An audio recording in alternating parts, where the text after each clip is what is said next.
All right, strap yourselves in, because today we are going deep on Brexit. You want to know how the UK's relationship with the EU led to this dramatic split. And you sent over this fascinating Harvard Business School case study, Getting Brexit Done, to guide us through it. It's packed with information from all sorts of sources: news articles, historical data, economic reports, you name it. It's really a comprehensive look at how things went so wrong. This relationship started with hesitation way back in the post-WWII era, and while decades later, it ended in a split. Yeah, and there's so much to unpack here. I mean, was Brexit this sudden impulse, or was it always going to happen? Like, why was the UK always so hesitant about being part of Europe in the first place? And how did all the experts get the economic impacts so wrong? Well, to understand that, I think we need to go back to the very beginning. It's interesting how even Winston Churchill, a huge advocate for a United States of Europe, he didn't actually see the UK as a full member, more like a close friend standing on the sidelines offering support. That's really interesting. It kind of suggests this distance right from the start. And it's not like that changed quickly. I mean, when the European Economic Community was created in 1957, the UK didn't exactly rush to join, did they? Not at all, not at all. They actually applied twice in the early 60s and were vetoed by France both times. President Charles de Gaulle, he was worried about the UK's close ties to the US. He thought it might throw a wrench in the EEC's plans. Ouch, that's got to sting. Rejected not once, but twice. So what finally changed their minds? Well, the UK's economy wasn't doing great in the 60s. It was falling behind its European neighbors. And joining the EEC started to look like a good way to give things a boost. They finally joined in 1973, but even then, it always seemed a bit half-hearted. Right, exactly. The case study talks about this constant push and pull, the UK opting out of big things like the euro and the Schengen Agreement. Why couldn't they just fully commit? I think it boils down to this fundamental tension, this tension between the UK wanting economic integration, but also wanting to hold on to their sovereignty. They liked the benefits of the common market, but they were also wary of getting too tangled up in this European project. And this is where Margaret Thatcher comes in, right? Mhm. She famously fought for a rebate on the UK's contributions to the EU budget. In her Bruges speech, she really warned against this federal European superstate. Thatcher's a complex figure. That money-back campaign definitely tapped into a vein of Euroscepticism, and it's something that still resonates today. But, at the same time, she was also key in shaping the EU's single market. It's that push and pull thing again. Right. Okay, so we've got this backdrop of ambivalence, and then things really explode in 2016 with the Brexit referendum. What were the main things that finally pushed the UK to vote leave? Well, it was a perfect storm, really. You had decades of this Euroscepticism, concerns about immigration, sovereignty, and a feeling that they didn't have control over economic policies. And David Cameron, the prime minister at the time, he took a big gamble, promising this referendum back in 2013. Do you think he underestimated just how strong those Eurosceptic feelings were? It was definitely a risky move. He probably thought that he could secure some concessions from the EU, win a Remain vote, and keep the Eurosceptics in his party quiet. But, well, obviously he miscalculated, and ultimately it cost him his job. Yeah, talk about a backfire. So then we have the campaigns themselves, which were really interesting. Two main Leave campaigns, right? Yeah, exactly. You had Nigel Farage leading UKIP. Their whole campaign was about anxiety surrounding immigration. They often used pretty strong rhetoric and imagery to get that message across. Like that controversial Breaking Point poster, right? The one with the long line of refugees. The case study even mentions how some of their claims, like the one about millions of Turkish migrants coming to the UK, they weren't really supported by the facts. It does highlight how much fear and uncertainty, especially about immigration, played a role in the Leave campaign. But it's important to remember that immigration is a really complex issue. There are genuine concerns on all sides. Absolutely. So then there was the other Leave campaign led by Boris Johnson. Their slogan was, "Take back control." What was their approach? They really focused on sovereignty, arguing that the EU was too bureaucratic, imposed all these unnecessary regulations, and basically siphoned off British funds. It really resonated with voters who felt that the UK had given up too much control to Brussels. Yeah, and who could forget that red bus with the claim that the UK sends £350 million a week to the EU. The case study points out that that number was misleading. It didn't include the rebate that the UK already received. Yeah. It seems like misinformation and emotional arguments definitely had an impact. It really underscores the need for critical thinking and checking facts, especially when you're dealing with such emotionally charged debates. For sure, for sure. Now, on the Remain side, they were running what they called Project Fear, highlighting the potential economic doom and gloom of leaving. Why didn't that message resonate with voters? Well, their warnings about an economic disaster, even though they were based on forecasts and models, they might have seemed too abstract, too disconnected from people's everyday lives. Right, people were already struggling and telling them things could get even worse. That's not exactly a winning message. Yeah, and it's worth noting that those economic predictions haven't really come true. I mean, yes, there have been consequences, but the UK hasn't completely fallen apart like some people said it would. Okay, so the vote happens, the results are in. 51.9% for leave. A really close victory that shocked a lot of people, even on the leave side. What did this result tell us about the UK? I think it revealed some really deep divisions in the country. This wasn't just about leaving the EU, it was about people feeling frustrated, wanting change, and feeling like the system wasn't working for them. Yeah, and the case study talks about these stark regional and demographic divides, right? London, Scotland, and Northern Ireland voted to remain, while areas hit by deindustrialization, they voted strongly for leave. It was like there were two completely different UKs. Exactly, exactly. It really speaks to this broader trend of discontent with globalization and the establishment. It's something we're seeing in a lot of Western democracies. People who felt left behind by economic change, they were more likely to vote leave. It's incredible how close it was, though, right? If a small number of votes had gone the other way, if the turnout had been different, it could have been a completely different story. Absolutely, a few thousand votes here or there, and who knows what would happen. It's a good reminder that these big political events are often decided by very fine margins. So the UK voted to leave, but that was just the beginning, wasn't it? Now they actually had to figure out how. That's when things got really messy. Oh, yeah. The real drama was just getting started. So the UK voted to leave, but then they had to actually, figure out how to leave. And that's when Theresa May steps in. She takes over as prime minister after David Cameron resigns. Her famous phrase, Brexit means Brexit, that didn't really clear things up, did it? No, not really. It was a classic case of strategic ambiguity. She was trying to walk this tightrope between the demands of her own party, which was really divided, and a country that was still grappling with what Brexit actually meant. Yeah, it was still such a vague concept at that point. But eventually she did lay out her red lines for negotiations: control over immigration, freedom from the EU courts, and independent trade deals. Was that like a genuine starting point, or was that just a hardline stance to please the Brexiteers? It's tough to say for sure. I mean, on the one hand, those red lines, they reflected some of the core things that drove the Leave vote. But on the other hand, they created this immediate clash with the EU. The EU is very clear that those four freedoms, goods, services, capital, and people, were indivisible. Ah, the four freedoms, the cornerstone of the EU's single market. Can you remind us why these were such sticking points in the negotiations? Well, imagine you're trying to build a house with someone, but you can't agree on the basic blueprints. The EU saw these four freedoms as essential, absolutely essential for the single market to work.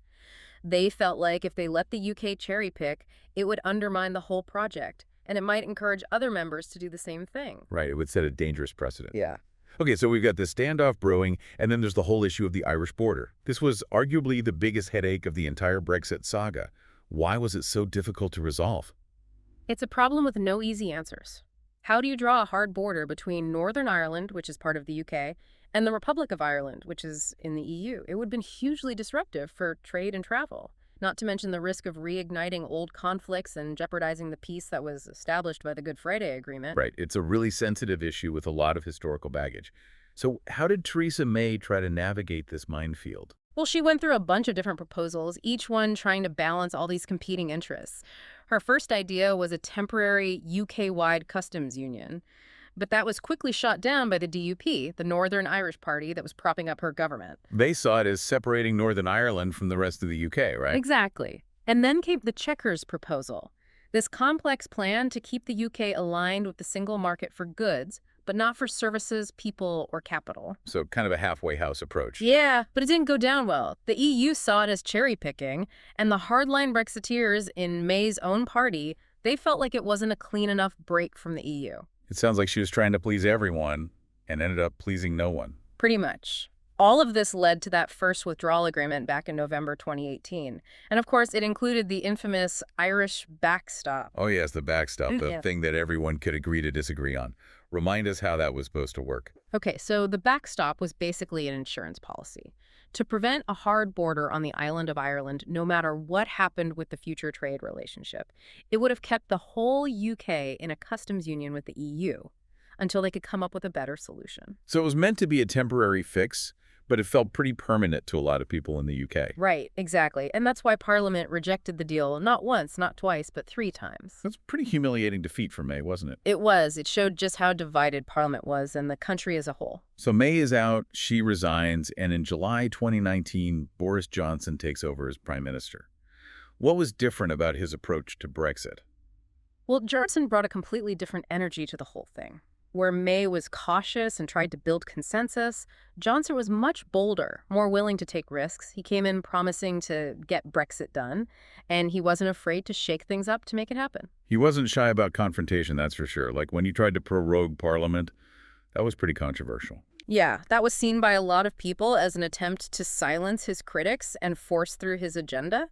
The Supreme Court ultimately ruled that it was unlawful, which was a pretty big blow to Johnson. He also kicked out a bunch of rebel conservatives from his own party, the ones who wouldn't toe the line on Brexit.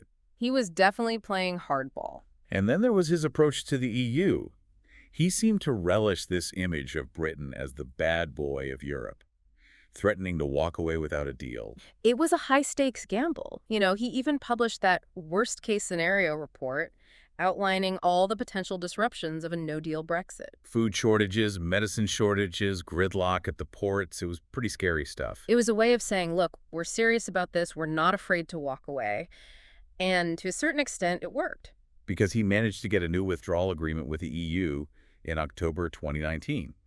But wasn't it basically the same deal that May had negotiated, just with a few tweaks? On the surface, yes, but the devil was in the details. What was the key difference? Northern Ireland. Northern Ireland, always the sticking point. Instead of the whole UK staying in the customs union, only Northern Ireland would stay aligned with EU rules. So, creating a border down the Irish Sea, essentially separating Northern Ireland economically from the rest of the UK. Precisely. It was a clever way to avoid a hard border on the island of Ireland, but it also caused a lot of political problems for Johnson. Because it alienated the DUP, who saw it as a betrayal. Yeah, they felt like they'd been thrown under the bus. So even with this new deal, Johnson still faced a lot of opposition in Parliament. He did. When he put the deal to a vote, it was actually rejected. Another setback for Mr. Get Brexit Done. So what did he do? Well, he went all in. He called a snap general election, hoping to get a majority so he could finally push his Brexit deal through. That was a big gamble. It was, but it paid off. The Conservatives won a landslide victory, their biggest majority in decades. It gave Johnson the mandate he needed to finally break the Brexit deadlock. So after all that drama, all that back and forth, the UK finally leaves the EU on January 31st, 2020. But as we'll explore in the next part of our deep dive, this wasn't the end of the story. Not by a long shot. No, it was just the beginning of a whole new set of challenges. Okay, so the UK is officially out of the EU. Hmm? The champagne corks are popping, the flags are waving, but this wasn't really a mission accomplished moment, was it? It felt more like stepping off a well-worn path into, I don't know, a pretty dense and uncharted forest. It was, yeah. The start of a whole new journey. And like any journey into the unknown, there were bound to be some unexpected obstacles along the way. And figuring out the UK's future relationship with the EU, that was probably the biggest challenge of all, wasn't it? Absolutely. Because they'd left the club, but they still had to live next door. Right, and they were pretty dependent on each other, especially when it came to the economy. Yeah, I mean, the UK still did a ton of trade with the EU, and they had a very limited time to work out a new trade deal. Otherwise, it'd be a no-deal situation, right? Exactly. Tariffs, trade barriers, all those things would suddenly pop up. Like a bunch of unwelcome weeds. Yeah. So can you walk us through those negotiations? Like, what were the main sticking points? Well, one of the trickiest things was the whole level playing field issue. Basically, the EU wanted to make sure that the UK wasn't going to undercut them on things like labor standards, environmental regulations, and state aid. They didn't want the UK suddenly becoming a low-cost competitor right on their doorstep. Right, exactly. But from the UK's point of view, they'd just regained their sovereignty and they wanted the freedom to set their own rules, even if that meant diverging from the EU. Right, so that tension between economic integration and sovereignty, it pops up again. It always does. What else was causing trouble? Believe it or not, fishing rights became a big deal. Really? Fishing rights? Yep. Sounds kind of trivial, but EU fishing fleets, they'd had access to British waters for a long time, and the UK government was under pressure to regain control of those resources. Because it became a symbol of national pride or Yeah. something? It did. It was about who gets to control their own waters. Right. It makes sense. Now, we talked earlier about services, and especially financial services, Yeah. be a big part of the UK economy. What happened to London as a global financial hub after Brexit? Well, that was a major concern, especially for the City of London. Remember those passporting rights we talked about? Well, UK firms lost those after Brexit. So they couldn't operate as freely across the EU anymore. Right, they faced new barriers, more paperwork, higher costs. So not exactly a smooth transition for No, them. not at all. And remember, this is just the EU we're talking about. The UK also had to renegotiate over 750 trade agreements with countries around the world. All these agreements they'd been covered by as an EU member. Wow. Talk about a to-do list. It was a huge undertaking, and it raised questions about whether the UK, now that it was on its own, would it have the same kind of influence on the global stage? Right. Would they still have the same bargaining power? Exactly. We also talked about the U.S. and President Trump's eagerness to strike a trade deal with the U.K. What were the potential downsides there? Well, a lot of people were worried about the UK having to compromise on their standards. To get that deal with the U.S. Exactly, particularly when it came to food safety and environmental protection. Right. There was a lot of talk about chlorine-washed chicken and hormone-treated beef. Exactly, things that are allowed in the US but banned in the EU. Yeah. And it became a symbol of this potential trade-off, between economic benefits and maintaining standards. It sounds like independence came at a cost. It did. And it wasn't just economic, right? Brexit also had some pretty big political consequences within the UK. The Scottish National Party, they really pushed for another independence referendum. They did. And in Northern Ireland, that new border down the Irish Sea created a lot of tension. It really rekindled those fears about the peace process. Yeah, it was a very delicate situation. So it seems like Brexit wasn't just about leaving the EU. It was about reshaping the UK's identity, both domestically and internationally. What's the big takeaway for our listeners? I think it's that even those seemingly simple political choices, like should we stay or should we go, they can have really complex and unpredictable consequences. The UK leaving the EU wasn't a clean break. It was the start of this really messy and ongoing process. Renegotiating, readjusting, figuring things out as they go. It's a good reminder that history is rarely neat and tidy. Things don't always go according to plan. And sometimes the consequences of our decisions, they play out in ways we could never have imagined. Well, that's all the time we have for today. We hope you enjoyed this deep dive into the world of Brexit, and that you learned a thing or two along the way. We'll be back next time with another fascinating topic, ready to unpack its complexities and help you navigate this ever-changing world.